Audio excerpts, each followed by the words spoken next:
நீங்கள் இணைந்திருப்பது பிரான்ஸ் தமிழ் செய்திகளுடன். புதிய பிரதமர் அரசியல் கட்சித் தலைவர்களுடன் அவசர சந்திப்பு. புதிய பிரதமரை நியமிக்கும் கடமையில் ஜனாதிபதி மக்ரோன் ஈடுபட்டுள்ளார்.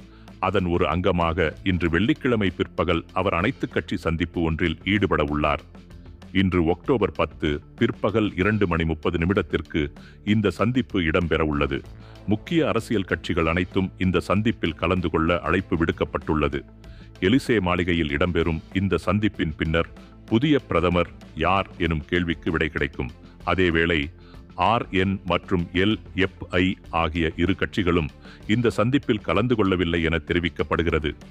இந்த சந்திப்பு முடிவில் பதவி விலகிய செபாஸ்டியன் லெகோர்னு மீண்டும் பிரதமர் பதவியில் அமர்த்தப்பட வாய்ப்புள்ளதாகவும் தெரிவிக்கப்படுகிறது. எவ்வாறாயினும் இன்று வெள்ளிக்கிழமை மாலைக்குள் அடுத்த பிரதமர் யார் எனும் கேள்விக்கு விடை கிடைத்துவிடும் என தெரிவிக்கப்படுகிறது. பிரான்ஸ் டிராவெயில் அலுவலகங்கள் மீது தாக்குதல், ஒருவர் கைது. பிரான்ஸ் டிராவெயில் அலுவலகங்கள் மீது யூத எதிர்ப்பு வாசகங்களை எழுதிய ஹிட்லரின் தீவிர விசுவாசி ஒருவர் கைது செய்யப்பட்டுள்ளார். 30 வயதுடைய நபர் ஒருவர் நேற்று அக்டோபர் 9 வியாழக்கிழமை கைது செய்யப்பட்டார். லோரியன் நகரில் வசிக்கும் குறித்த நபர் உடனடியாக இன்று 10 வெள்ளிக்கிழமை காலை நீதிமன்றத்தில் முன்னிலைப்படுத்தப்பட்டார். அவர் மிக தீவிரமான மனநிலையுடன் இருப்பதாகவும் யூதர்கள் மீது தீராத வெறுப்பு கொண்டுள்ளதாகவும் தெரிவிக்கப்படுகிறது. அதேவேளை பிரான்ஸ் டிராவெயில் அலுவலகங்களை குறிவைத்து அவர் இதுபோன்ற தாக்குதலை மேற்கொண்டுள்ளதாக தெரிவிக்கப்படுகிறது. அல்சீமர் நோயில் பாதிக்கப்பட்ட மனைவியை சுட்டுக் கொன்ற கணவர் தற்கொலை. சின்சேனி எனும் சிறு கிராமத்தில் வசிக்கும் 69 வயதுடைய நபர் ஒருவர் அவருடைய மனைவியை சுட்டுக் கொன்றுவிட்டு தற்கொலை செய்து உயிரை மாய்த்துள்ளார். இந்த துயர சம்பவம் ஏய்சனு நகரில் இந்த வாரம் இடம்பெற்றுள்ளது. நேற்று முன்தினம் புதன்கிழமை காலை அங்குள்ள வீடொன்றில் இருந்து இருவரது சடலங்களை காவல்துறையினர் மீட்டனர். 74 மற்றும் 69 வயதுடைய தம்பதியினர் இருவரது சடலங்களே அவையாகும். அல்சீமர் நோயினால் பாதிக்கப்பட்டு உடல்நிலை மோசமாக இருந்த மனைவியை வேட்டை துப்பாக்கியினால் சுட்டுக் கொன்றுவிட்டு கணவர் அதே துப்பாக்கியால் சுட்டுக் கொண்டு இறந்துள்ளார். அவர் கடிதம் ஒன்றை எழுதி வைத்துவிட்டு இச்செயலில் ஈடுபட்டுள்ளார்.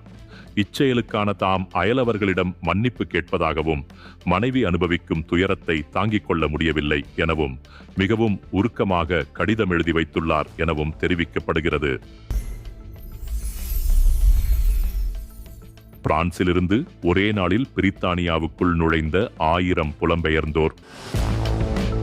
பிரித்தானியாவும் பிரான்சும் சட்டவிரோத புலம்பெயர்தலை கட்டுப்படுத்தும் வகையில் செய்து கொண்டுள்ள 1 in 1 out திட்டத்தின் கீழ் இதுவரை 26 பேர் மட்டுமே பிரான்சுக்கு திருப்பி அனுப்பப்பட்டுள்ளனர். இந்நிலையில் பிரான்சிலிருந்து ஒரே நாளில் 1000 புலம்பெயர்ந்தோர் பிரித்தானியாவுக்குள் நுழைந்துள்ளனர். ஆம், நேற்று முன்தினம் புதன்கிழமையன்று ஒரே நாளில் 1000க்கும் மேற்பட்ட சட்டவிரோத புலம்பெயர்ந்தோர் பிரான்சிலிருந்து ஆங்கில கால்வாய் வழியாக பிரித்தானியாவுக்குள் நுழைந்துள்ளனர்.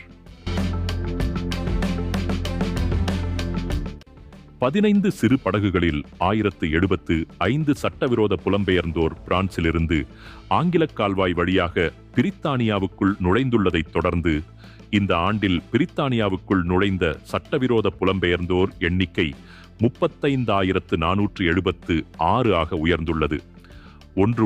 ஒன்று வெளியேறும் திட்டத்தின் கீழ் இதுவரை 26 பேர் மட்டுமே பிரான்சுக்கு திருப்பி அனுப்பப்பட்டுள்ளனர். அதாவது இந்த ஆண்டில் மட்டும் பிரித்தானியாவுக்குள் நுழைந்த சட்டவிரோத புலம்பெயர்ந்தோரில் வெறும் 0.7% பேர் மட்டுமே பிரான்சுக்கு திருப்பி அனுப்பப்பட்டுள்ளனர். ஆக 1 in 1 out திட்டம் சட்டவிரோத புலம்பெயர்வோர் பிரித்தானியாவுக்கு வர தயக்கத்தை ஏற்படுத்தும் என லேபர் அரசு கூறியுள்ள நிலையில் அது எந்த அளவுக்கு பலனளிக்கும் என்பது தெரியவில்லை.